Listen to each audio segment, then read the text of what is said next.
Go. Welcome to it, guys. The Chronicles of Motion, our weekly wrap-up. Myself, Steve Saunders, and the man who knows it all, Jeremy Martins. Jeremy, welcome to it. Another amazing week of phenomenal performances and so much more to look forward to in the couple of weeks ahead. Yes, so Steve, we were saying before we came on here, I took my foot off the gas for a couple of days, doing some admin things around the house. And, you catch up on things. So the guys are busy. Our riders are all over the place and they're flipping busy. And doing some great results as well. And we've got the mountain biking back in action, the XCC, XCO guys. We got world champs starting for enduro. That's going to run into the rest of the mountain bike world champs, and then it's road world champs coming up shortly. Just one event after the other. Vuelta's on at the moment, and all the action going on with that one. It is crazy. But our focus is always on our South African riders, and to all those South Africans overseas, please send us your news of what's happening. We do the best we can to scroll through, but like Jeremy says, if he takes a day off, it becomes hard work to try and catch it up again. We watch your social media and try and keep track of it, but if you guys can tag us or DM us, either Jeremy or myself, we'll include that news on what's been happening. But looks like we got lots of news, anything from track road, our para-athletes performing at World Champs, our para-athletes lining up the DC, our ladies performing internationally, and some nice results coming out there. Our juniors, our riders prepping for World Champs as well. Sure, there's so much to go on here, Jeremy. Yeah, big time. Guys are winning races. Guys are getting their prep done, getting stuck in. It's just lucky to see. Yeah, it is looking good. By the way, before we start, I saw you got your nice big run in, but not quite as big as it should have been recorded as. You know that age-old adage, if it's not on Strava, it didn't happen.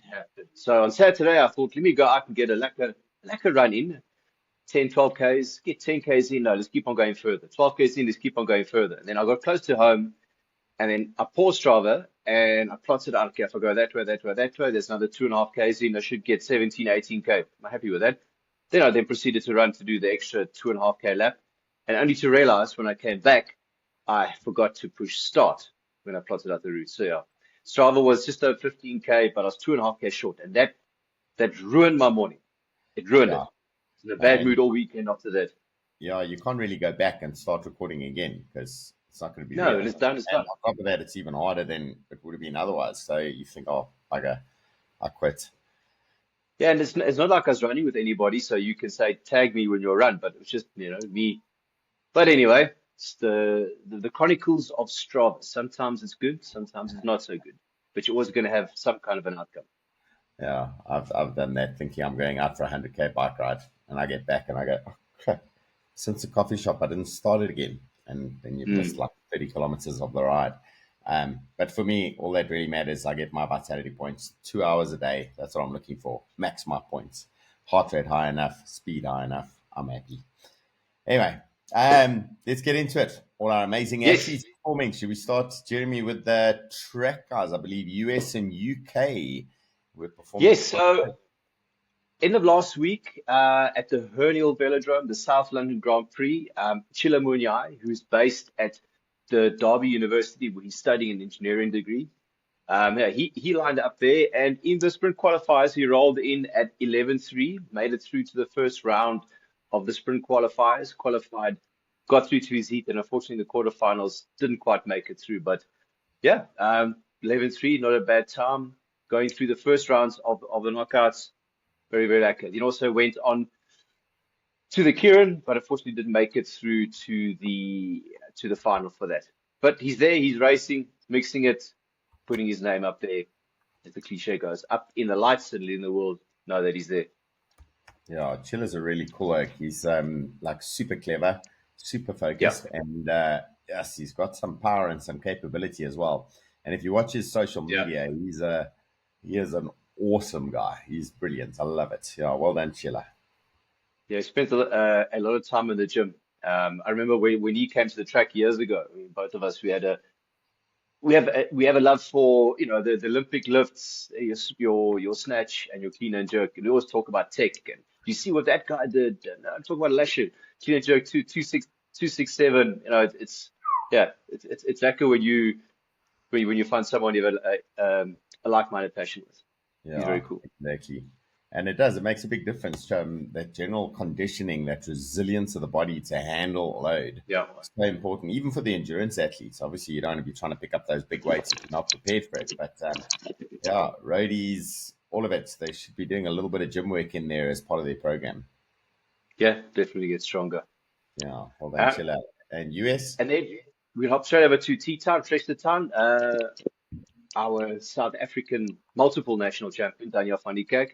On Friday night, they had the Madison Cup, and Danielle teamed up with Morgan Stern.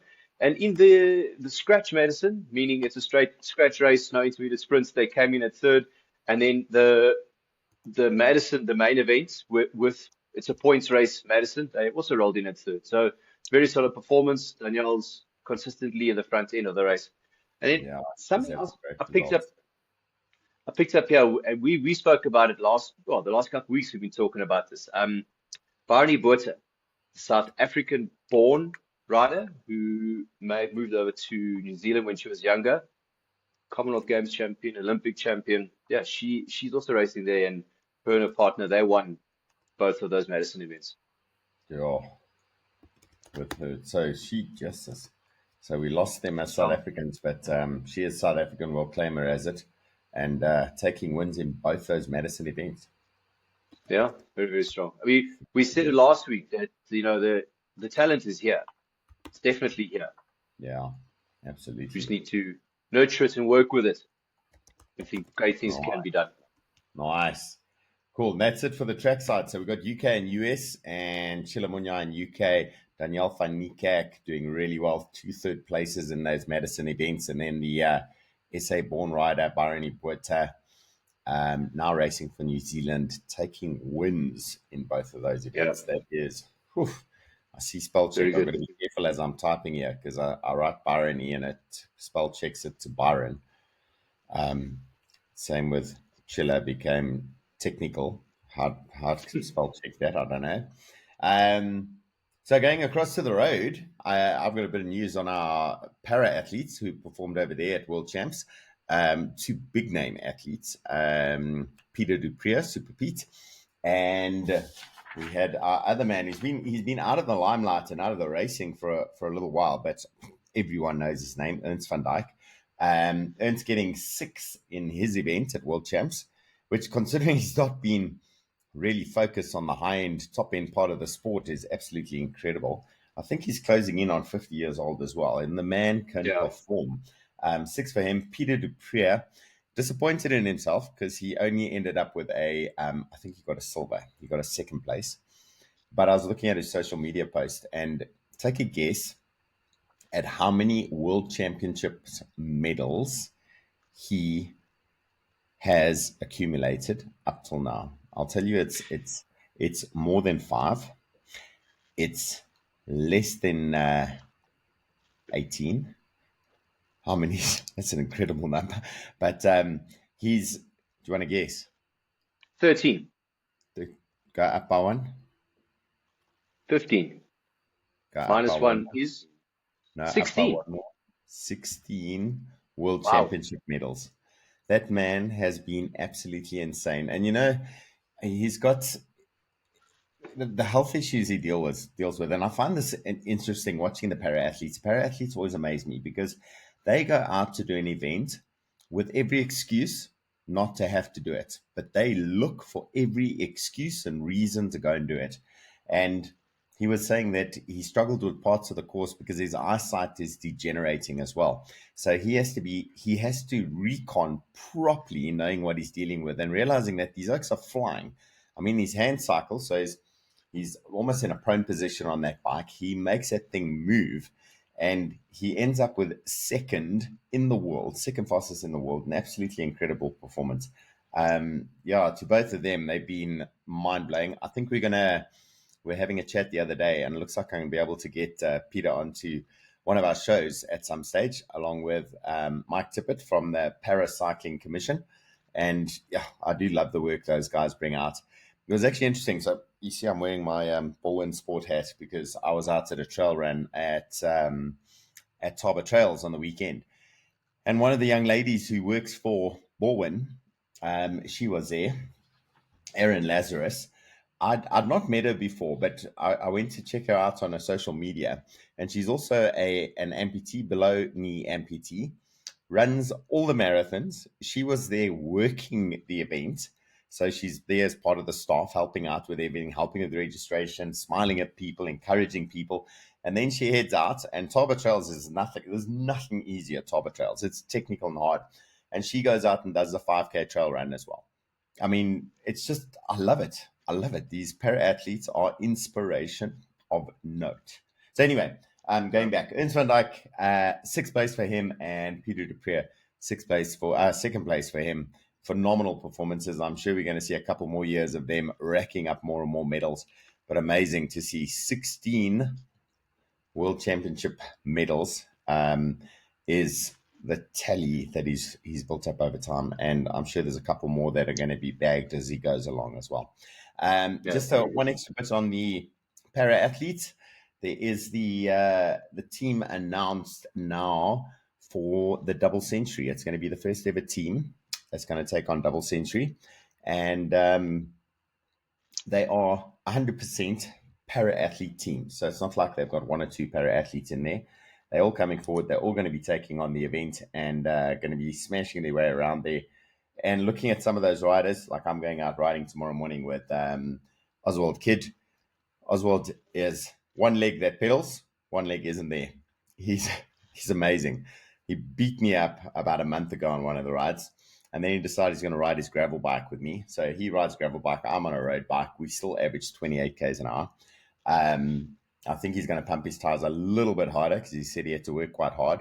But that's a man with one leg riding out there with me, 28 Ks an hour on a gravel bike. It's mind-blowing. Anyway, that's enough of the paracyclists.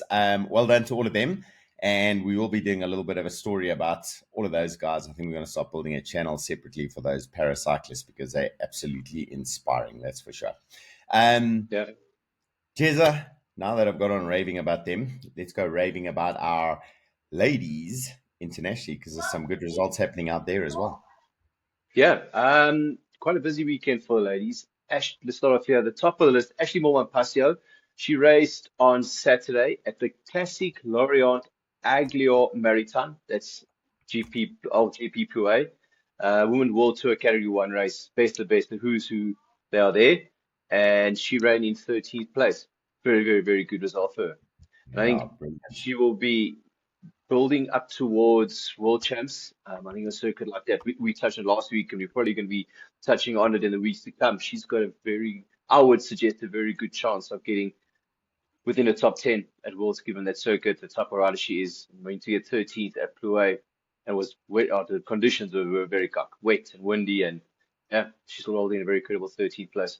Yeah, she's had a tough time coming back from that broken back, and all the mental games, the physiology not quite going the way you want it to. Everything else seems to be in place. I see on all those social media posts, it's all about this battle around this 2-hour barrier that seems to pop up for her all the time. But she seems to have broken the back of it, excuse the pun, and back into her competitive ways, which is brilliant to see. Yeah, very, very lucky. And then competitive ways, Tiffany Keep.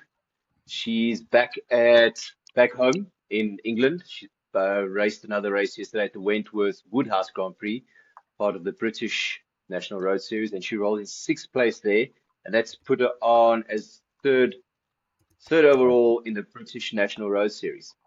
So South African 3rd place at the British National Road Series.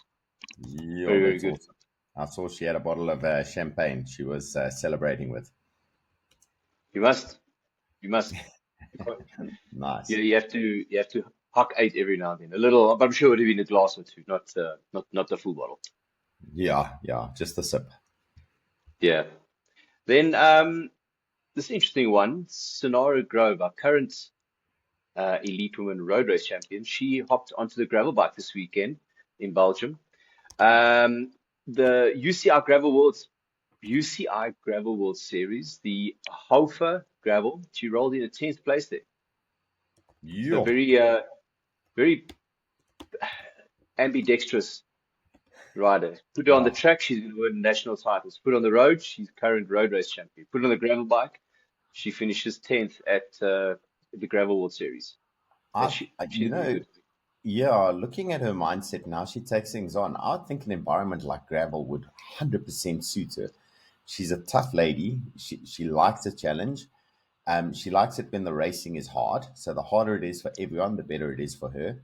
And Yeah. gravel is, especially that European style gravel racing, which is, I'm going to say, it's like a mix between a cyclocross, a road race, and a mountain bike event. So they throw in some difficult sections, like you need to know your bike handling skills, but you also need to be very good on the bunch racing skills as well. And I think this could be Yeah. something for her.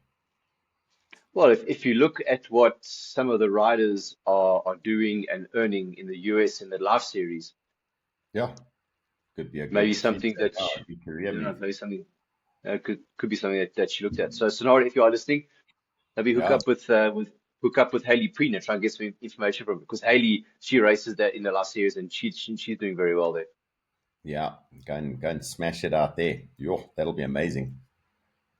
Yeah. Then Maddie Le Roux, she's not racing this weekend, but she is back on the races next week. She's starting next week, Tuesday. No, Yeah, Wednesday. A 6-day stage race, called the Tour de Artichea.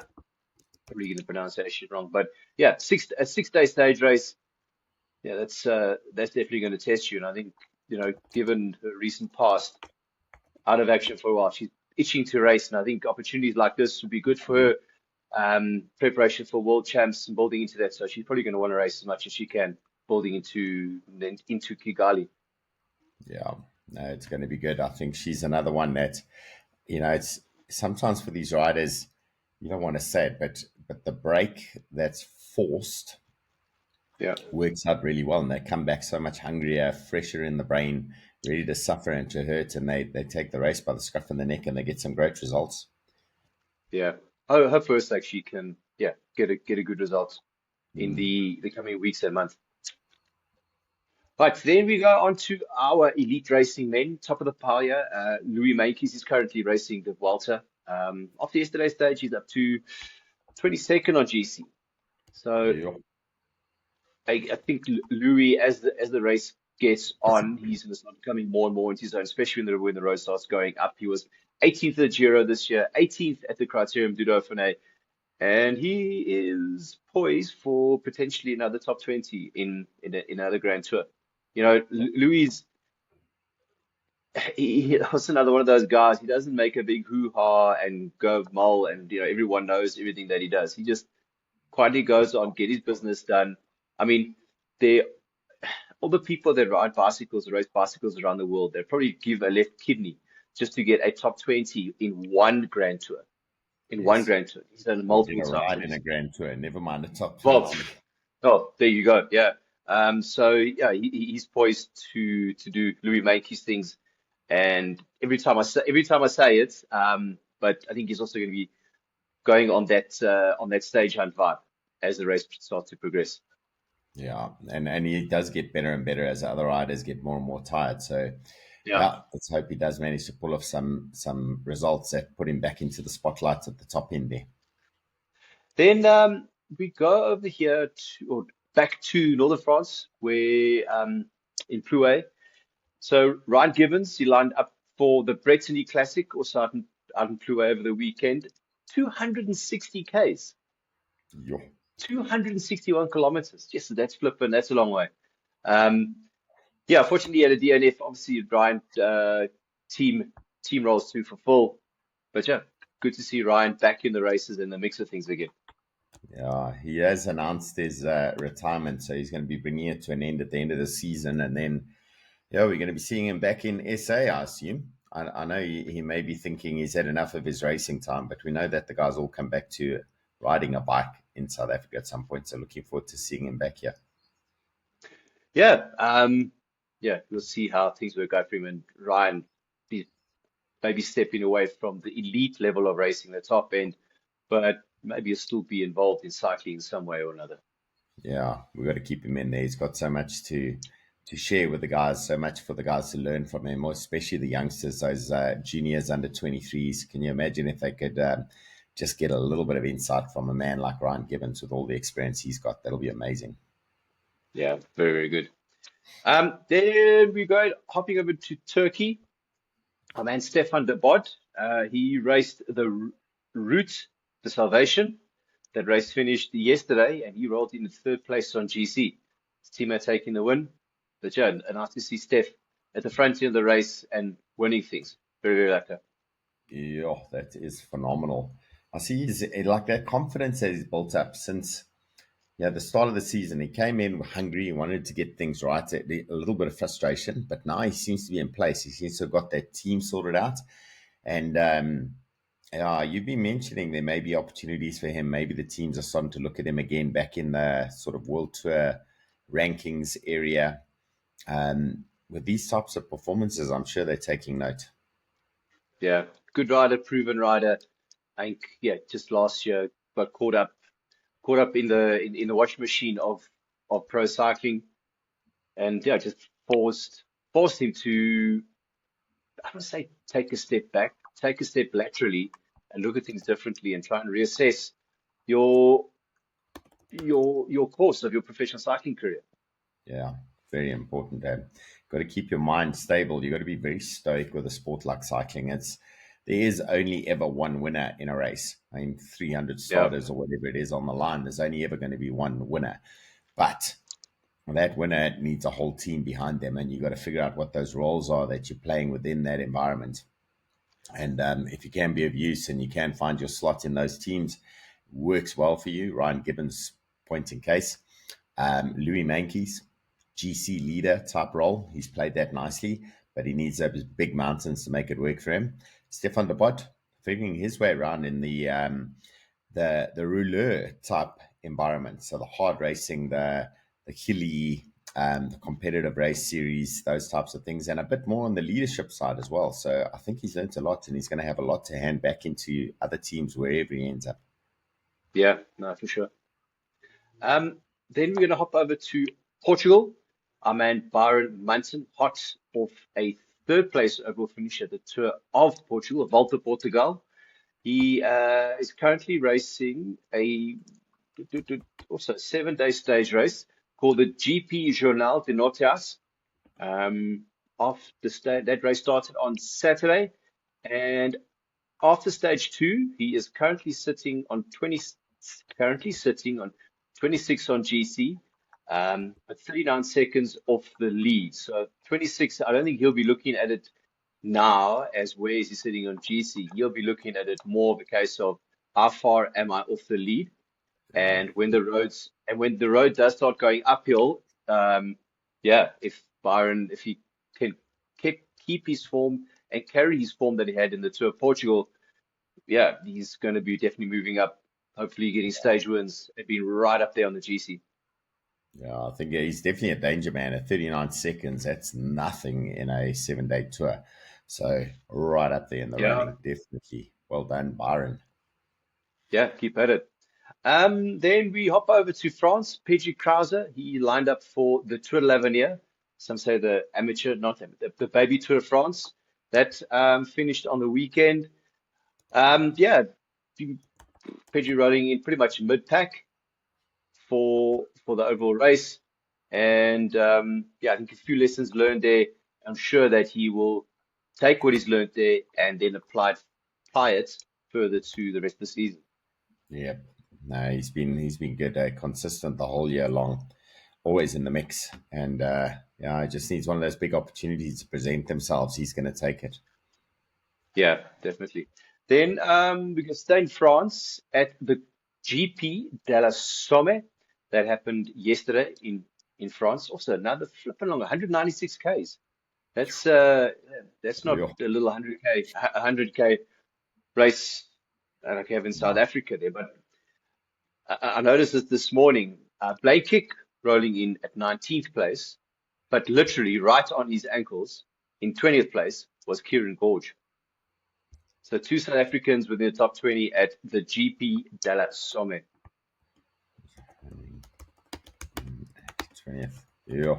And I'm sure the guys are supporting each other out there as well. As much as they want the results for each other, it's hanging out with fellow South Africans and handing out the beating to the Europeans.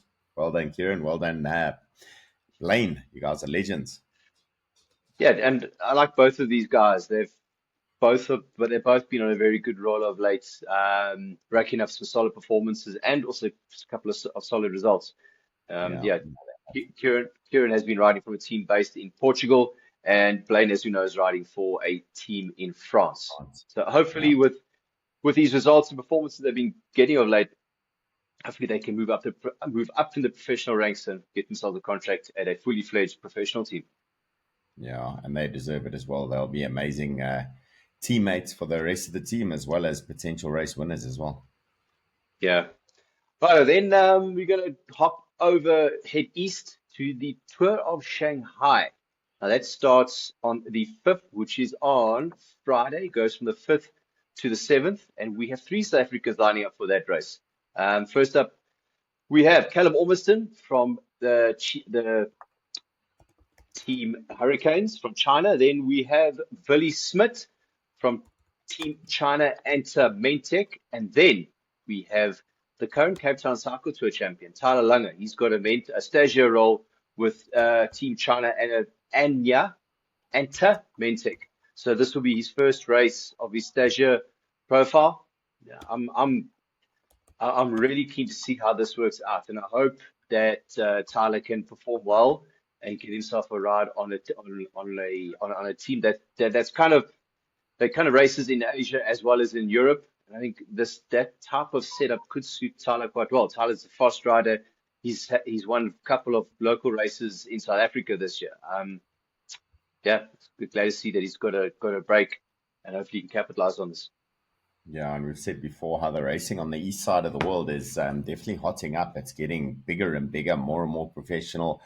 You look at the scale of the bicycle supply chain and how much of it comes out of China, and you can understand why it's growing in China now. I mean, 1 billion people, a health-oriented population or a growing population of healthy-oriented people, and definitely enjoy a bit of sport as well. So cycling rocketing up into the stratosphere at the moment on the east side of the world. Yeah, definitely. In keeping in the east side of the world, Daniel Matthews, a current South African elite road race champion, he is going to be heading over to Oman on the weekend. He'll be racing on Saturday at the Dhofar Classic. Then on Sunday, the Tour of Salah. I'm having a look at some of the start lists there. You've got some European big hitters coming out that way. So yeah, another South African racing in Oman this coming weekend. Yeah, he was saying on his social media he had to make a bit of a choice about what races to do, what will be best for him. He's not taken up the opportunity to race world champs.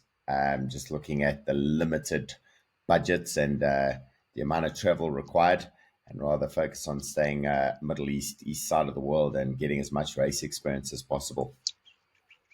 Absolutely, and I think it was a very mature decision of Daniel that you actually almost need to reach a point where am I going to try and pursue my professional career or try and choose between a national team going to World Champs events. I think if you are wanting to make cycling your profession and you are riding for a professional team, I think it's best advised to stick to what you're doing.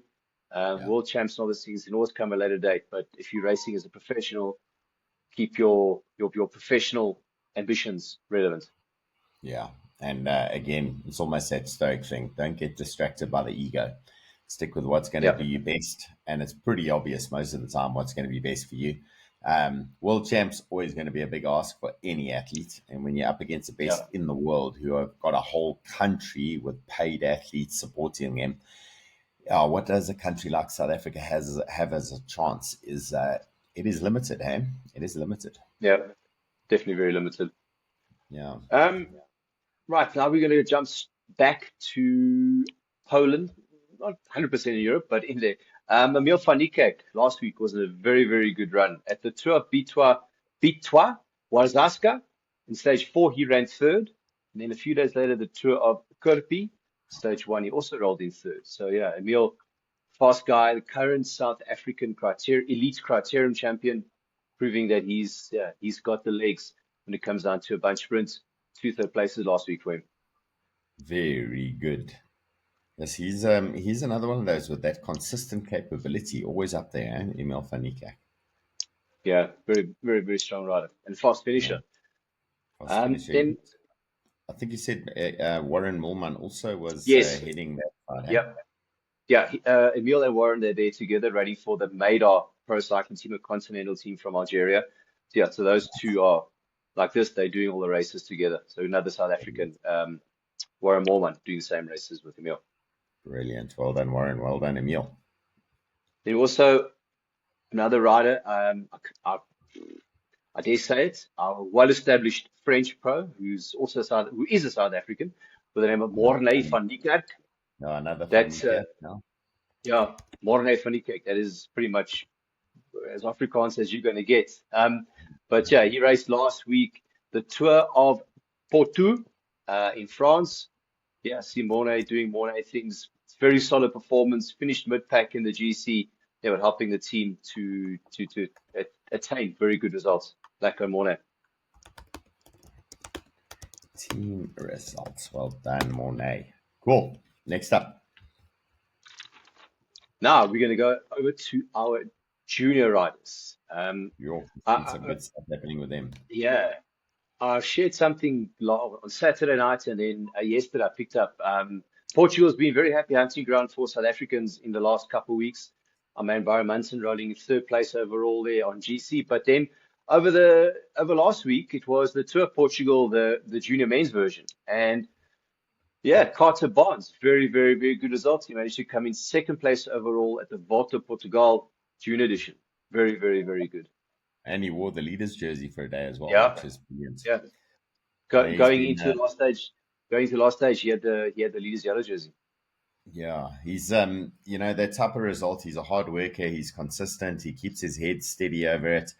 I said before when we've discussed him, when he was racing the XCOs in South Africa at one of these seasons, and I think he was about 15, 16 years old, every single race he had a crash. And it's not because he's a bad rider.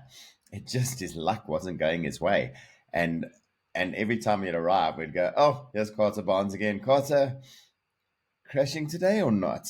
And he would have this little laugh about it, knowing it's irritating and frustrating.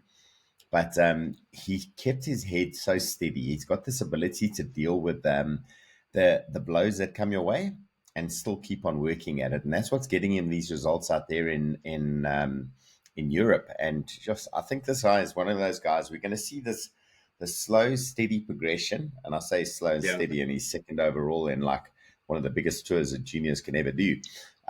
But it is going to be a slow, steady progression over time because he's got that work ethic. He's got that calm head. He doesn't have a big ego. He's happy to work for his teammates. He knows it's going to be time that's going to have to be put in. So, watch that man. He's going to have a very bright future. Yeah, very, very good. And then another one speaking of bright futures, Josh Johnson, fighting for the Grenke also Erda team, the junior team, or one of the feeder channels for Red Bull Bora Hansgrohe. He raced on the weekend in Italy, Saturday, the Trofia Comuna Veratoa. We rolled in. You're getting better at that, You're getting better. No, with Italian stuff, I'm okay. I lived there for a while, so I'm a lot more confident there. It's not coming with these other stuff. I kind of have to wing it. But then on Sunday, yesterday, he raced the Trofea Emilio Pagani, rolled in 45th place there. I think we touched on this last week when we had the chat about the world team selection, and he's on for the time trial. I think the time trial world champs is going to be a big focus for him in the coming weeks' preparation. Big, strong guy, time trial at Worlds. I think he can get a very good result. I mean, if a team organization like Red Bull Bora Hansgrohe have identified him and brought him into their system, they know what they're doing. They've seen all the signs that indicate that this rider can do great things. Yeah, and all that equipment in an event that does require a fair amount of equipment He's got the support from the team, and a time trial event, a little bit less relying on luck and strategy, and more about what you are as a machine. And he is a machine, so I think he may get a good result out there in that time trial at Worlds. I hope so. Really, really hope so for him. Then back in Belgium, Gustav Roller. He's back in Belgium now for his second European stint of the year. He raced yesterday at La Route de Giante, finished 41st place. So yeah, the boys are busy racing, right up in the mix there. Yeah, and he's a team player as well, Gustav. He can win a race, put him up the front there, and he's got to put elbows with the guys. No problem, he can do that. But he can also do that in service of the team. And we know that Crowd Destiny team is they're a solid little team, eh? Yeah, and fun fact: Louis Meintjes has gone through that setup, and so has Ryan Gibbons gone through that setup. So it's been a proven testing ground for South Africans, and the South Africans have then progressed to the highest levels in world cycling. Yep. No, they've done very well. Very, very well. And we just I think we're going to see this coming through in the next couple of years as well, because the school cycling environment in South Africa is so stacked with talent. And a fair number of those riders and their parents are starting to show interest in those pathways these juniors have set up so far. And riders like Ryan and Louis and Stefan and Byron and all of them. And I think we're going to see more and more of these South African athletes on that international scene, causing all sorts of chaos for the Europeans. I really hope so. Yeah, I think it's going to be phenomenal to watch over the next couple of years. We're just going to see more and more people screaming and shouting for South African riders. Yeah, I'll definitely be one of them. Me as well. Steve, that's it from my side on what are South African also doing racing all over the world. Cool. Well, I mentioned earlier the Paracycling World Champs just wrapped up over the weekend, and great results there from our two participants, Ernst and Peter. We did have the World Cup, the World Cup XCC, XCO, and Danielle, and I'm going to have a catch up with Jason at some stage. Jason currently racing World Champs for Enduro. It's his final little foray in the international scene before he makes his way back to South Africa. But three athletes taking on that World Champs of Enduro. Great to see them. We'll have a chat to them online and get the full update on the XCC XCO scenario. Best performing of the athletes was Alan Hathley. Good to see him way up at the top end of that field as well, and playing that calm strategy of his. Hard-working man, Alan Hathley. He ended up with a fourth in the XCO. And amazingly, there was Matthew van der Poel in the mix there, but Matthew having to deal with some of the technicalities of the hardcore top-end mountain biking scene. A little bit further down in the field. Candice Lill, she's struggling a little bit. I think she's going through that same sort of mental process of when things don't quite go your way, how do you make it go your way? You can't force it. And she was doing all right, sitting up in about 15th place. When I say all right, this is in the world. To her, not a great position. She's used to being up in the top 5 all the time, and then suffering a mechanical on the final lap, meaning she didn't get a finish. Tyler Jacobs getting, I think she got 14th in the XCO, and she was high up in the XCC. Another solid result, which, considering how competitive that XCO environment is in the under 23 ladies category, a good result for Tyler. A little bit disappointing. Another, our men's under 23 rider new into this environment is Masi Ambrosi. He's decided he's going to put his studies a little bit on hold and take up the opportunity to race XCOs for the rest of the season. And he ended up with a 14th as well. So we had a 14th from Masi and a 14th from Tyler. They were decent results from the guys. And both of those riders, they're still very young. Both young end of under 23. So they've got time to progress. Yeah. And it's And, it's it's lekker that, and it's lekker to see that you got. I mean, Alan is Alan. He's the top end of his game in the sport. And Candice also. She hasn't had the same season she had last year, but yeah. there's good riders coming up beneath him, which means that the flow is going to continue. You look at, I'm looking at the results at the moment for like Alan Hatherley. So here's the list of riders ahead of him. It's Luca Martin, Luca Brido. So the two Lucas, they're the champions of France and Italy. They raced each other to pieces. Matthias Flukinger was third, and then Alan came in fourth. The time gaps, there was 12 seconds back was second place, 19 seconds back was third place, and 32 seconds back was fourth place with Alan. Then another 15 odd seconds back for Simone Avondetto. Then Matthew van der Poel, and he was a minute back. So you sort of get the feel of just what sort of class you're dealing with these guys. I mean, Nino Schurter down in 16th place. He is at the end of his racing career, and I think that's his second last event he's going to do. He's got one more in the XCO series to go, and that's it. He's going to be hanging up his wheels in the professional racing environment. But there's just the list of riders is just quality, and there right at the top end is Alan Hatherley. And by the way, Luke Moyer, I didn't say, but he got a 39th out of that one. He was sitting nice and high in the race early on, but then he said his legs just gave in. Like the pressure was just too much. And Leger is such a technical circuit that if you don't get that measure of the energy expenditure required, you start to fall apart. But actually, 39th place in the world, Luke Moyer capable on a good day. I think if he keeps it going, he's going to get some good results coming out.